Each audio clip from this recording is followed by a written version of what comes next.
Who made the world? Who made the swan and the black bear? Who made the grasshopper? This grasshopper, I mean. The one who has flung herself out of the grass, the one who is eating sugar out of my hand, who is moving her jaws back and forth instead of up and down, who is gazing around with her enormous and complicated eyes. Now she lifts her pale forearms and thoroughly washes her face. Now she snaps her wings open and floats away. I don't know exactly what a prayer is. I do know how to pay attention, how to fall down into the grass, how to kneel down in the grass, how to be idle and blessed, how to stroll through the fields, which is what I've been doing all day. Tell me, what else should I have done? Doesn't everything die at last, and too soon? Tell me, what is it you plan to do with your one wild and precious life?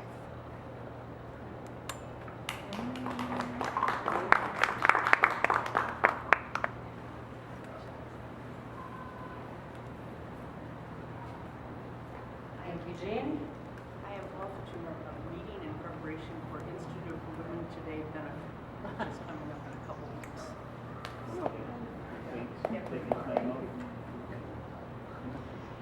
Great. So now we have Parneshia Jones.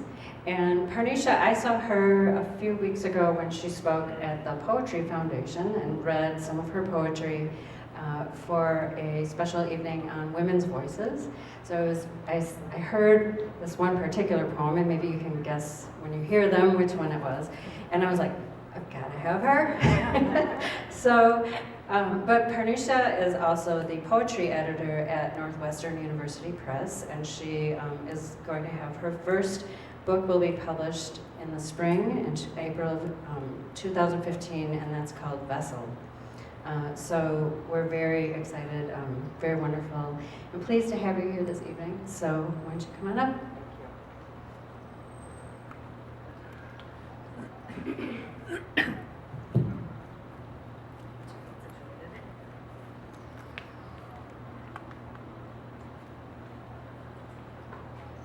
Never read at a church before. But you know, poets, we adapt to many different scenes and environments, and I'm really pleased and happy. Thank you, Mary, for inviting me. Thank you to the entire community, church community, for coming out and supporting this. And I'm really proud to read with Marc Smith, who's just like one of the amazing voices of Chicago poetry. So this is a thrill for me. I'm really honored. So thank you for everything you've done for all of us in the poetry community and what you continue to do. So I'm going to read that poem. I think I'll start with the poem that I think Mary might be referring to. I was telling Marc that my grandfather owned blues clubs here in Chicago. So he kind of was the club guy, but my grandmother spent a great deal of the time in church. So it was she was an usher, and then my grandfather was the blues club owner. So it was like, it's a little bit of that. So I grew up in the church and behind the bar. And one of the things that, you know, I come from a Baptist background, and one of the things that we did after church is we had a big meal down in the basement. Everybody cooked, and one of the things that everybody looked forward to were the pecan pies. That was just like the big thing. So this particular Sunday, and this is all a true story, somebody stole the 2 pecan pies from the church dessert table.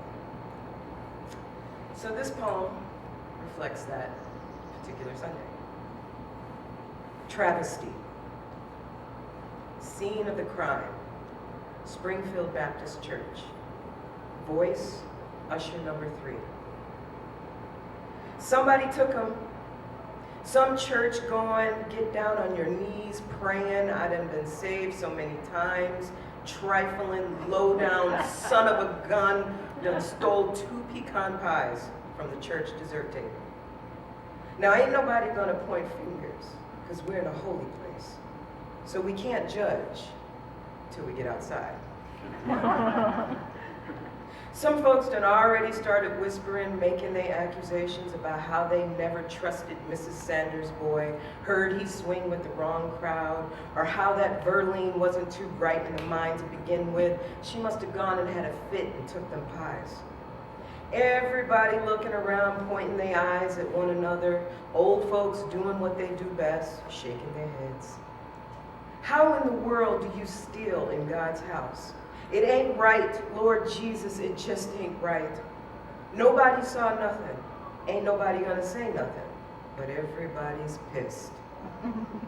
Those pecan pies were the reason we came to church in the first place. The whole congregation standing around the dessert table like it's a murder scene, pointing to the 4 crumbs left like evidence. It's from the crust, someone says. Head still shaking, some folks relieved the buttermilk and sweet potato pies are still intact.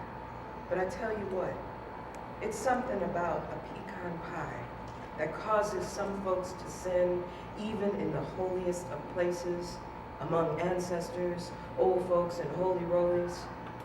Something about them baked jeweled pecans fresh off an ancestor tree. Something about that crust passed down hand by Southern woman hand that just brings out the devil in some folks. The whole church is in an uproar, still shaking heads, stroking beards, hands on hips, and just playing, Lord, somebody pray. Now, I don't know much, but I know this. Whoever got them pies gonna be asking for forgiveness tonight. But they're gonna be eating good while they're doing it. They're gonna be praying to God to deliver them from evil and the temptation of a pecan pie.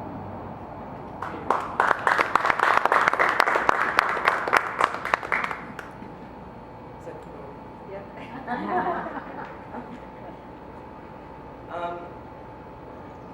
You know, I'm not a regular churchgoer. You know, I just feel like I learned a lot from my grandfather, who is, you know, he's just, I think, one of the most incredible, coolest, wise human beings I think I'll ever know. And I see him every other day, and he just really enjoys life. And he calls himself a proud heathen, even though he's a very God-fearing man. And, you know, I told him a while ago that I felt bad that I didn't have a church that I felt like I belonged to. And he said, well, you know, church is everywhere. If you really believe, it's kind of everywhere. It's not necessarily designated in one place. It's nice to have a place to go to, but if you live like churches everywhere, then, you know, you don't have anything to worry about. And particularly in this city, you know, I've been trying to just contemplate a lot of different things. It's a beautiful city. I was born and raised in Evanston. I love the city. But we're a very violent city. And there's a lot of things that have been going on, and it's nothing new. And I've been trying to write about the violence in the city and just kind of putting it all into an honest perspective, but also a religious one. So if you will allow me to read a couple of poems dealing with the issues that the city is going with, I would be grateful. So this one in particular is called Disappearing Angels, and it's for the children of Chicago, who seem to bear the brunt of our violence. Disappearing Angels. Teach the children to pray. I know now what it means. And that's a quote from Johannes Hans Georg Clement before he was executed during World War II. The heavens have assembled, holding court on the little matter of humanity and the genocide of the angels. Memo to earth, to mankind, from what saves us. Subject, heaven will cease sending angels. Man, since the beginning, we have sent the angels to remind you of your mortal, to save, protect, and show you what hope feels like. The angels are being sacrificed in your morals, laws, and wars. Strangled, hollowed out, they return to us as children. This was not the plan. You send them back broken, beyond repair, blood-stained baby teeth, bullet-hole backs, still falling. Our scriptures show they were promised a history. They were meant to grow old, see another century. They were meant to have angels of their own. Instead, they come back, buried in their church clothes, Superman capes and tutus, caskets draped in baby's breath and daylilies. The mothers on earth want answers. They pray to us. What shall we tell them? Man, this is your doing. How do we explain to the mothers who gave our angels body and breath that their children will not outlive them, will not carry them on? The mothers question their faith, the world, us. They demand answers. So do we. You and your mankind, clouded in your reason and religion, if you kill the angels, if they go extinct, how will you survive? How will you know that there is something greater than you? Mankind, we will not stand for this much longer. You are destroying your evolution. This is your final warning. Stop killing our angels. Stop killing your heaven on earth.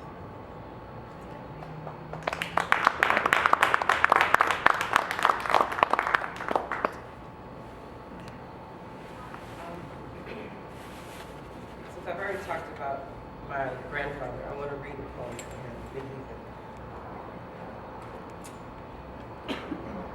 My grandfather came up from Mississippi to open blues clubs here in Chicago. He had 2 blues clubs and a restaurant. And now he just drives around all day, smoking his cigar and just enjoying his life. And like I said, he's probably the happiest person I know right now. He is healthy and happy and just, yeah, he's a good guy. But this is for him. O.W. Starling, for my papa. Crack the seal, remove the cap, and pour your life. 1932 vintage, aged with fedora, cigar, rose, red, Walker, Johnny. Nothing to prove, pour as slow as you want. Long gone are the days of hurry, big band, double shots, back alley, breakfast at midnight, round the clock, round the bar, indigo, shotgun, shimmy, shakedown. You about the quiet, long walks, easy does it. Win some, lose some, close your eyes to remember. Your old lady flirts from heaven. Her purple dress, Elizabeth Taylor wig, skin the color of buttercream, you can taste her memory. It's not that you still got it, you just know how to keep it. You know about the way back when, the way back when, and the not too long ago. Pour your slow song, sip the slow motion. You, rare, reserve, live to be savored.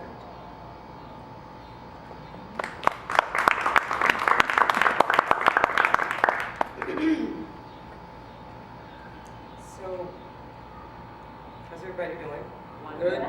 Good? Good? I'm going to, many people know Marvin Gaye. What's going on? In this new collection that that's going to be out, it's going to be published by Milkweed Editions in April 2015. And one of the things that, I write a lot about my family, I write a lot about the Midwest and the South, but, I have these different figures that I, just am drawn to. And I had just, when I was working on the collection, I had just finished reading the biography of Marvin Gaye. And so I decided to create a gentleman's suite within the collection. So there's a poem for Marvin Gaye, there's a poem for Bruce Lee, because my older brother loved comic book movies and Bruce Lee, and then there's a poem for Clint Eastwood. And so I call it the gentleman's suite. Marvin Gaye, he kind of stays with me because I thought, he created some of the most beautiful art. He was a poet. He was a musician, he was a poet, and he spoke the minds of so many voices, so many people who didn't have a voice, is what I should say. And a lot of, if you listen to his music now, a lot of it's still actually quite relevant. But he created so much beauty that saved a lot of people, but it couldn't save him. And he kind of fell to those demons. And I tried to think a lot about, how that must be to create such beautiful things and to live such an ugly life.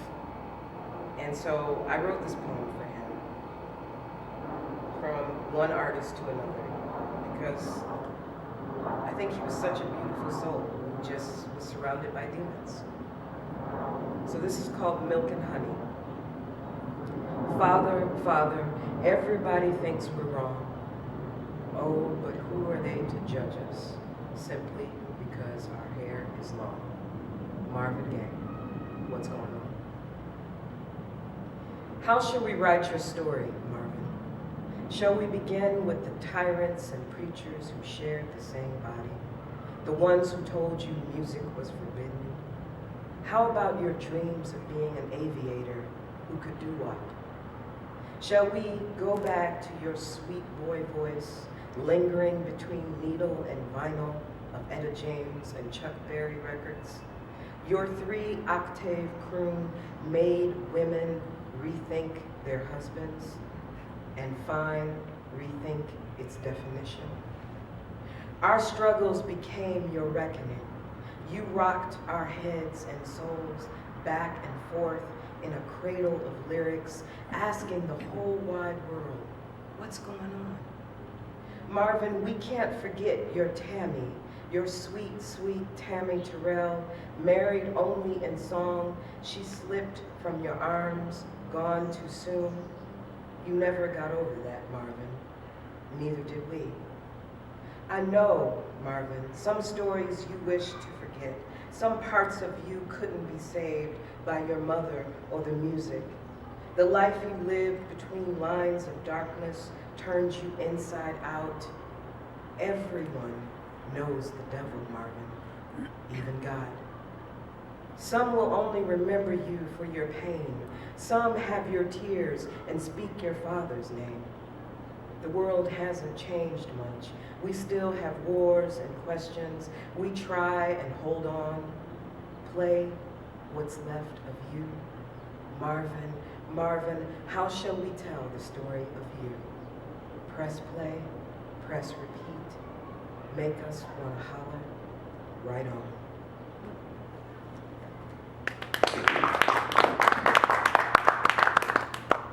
And I'm going to end with one poem, this last poem, because I write a lot about food. I love food a lot. And I'm always taking pictures of food, and in Chicago, New York, whatever. Chicago, okay? And you can just go into the different neighborhoods, and you feel like you're going to another planet sometimes. And it's just with the culture. Never mind the flags you see flapping on conquered pinnacles. Don't waste time scratching inscriptions into the monolith. You are the stone itself. And each man, each woman up the mountain, each breath exhaled, each glad I made it. Here's my hand. Each heartbeat wrapped around the hot skin of the sun-bright sky, each noise panted or cracked with laughter, each embrace, each cloud that holds everything in momentary doubt. All these are inscriptions of a human force that can conquer conquering, hand over hand, pulling the rope, next man up, pulling the rope, next woman up, sharing a place, sharing a vision, room enough for all on all the mountain peaks, force enough to hold all the hanging bodies dangling in the deep recesses of the mountain's belly steady, till they know the courage, till they understand the courage, till they know that the only courage there is to pull the next man, pull the next woman, the next one. Thank you.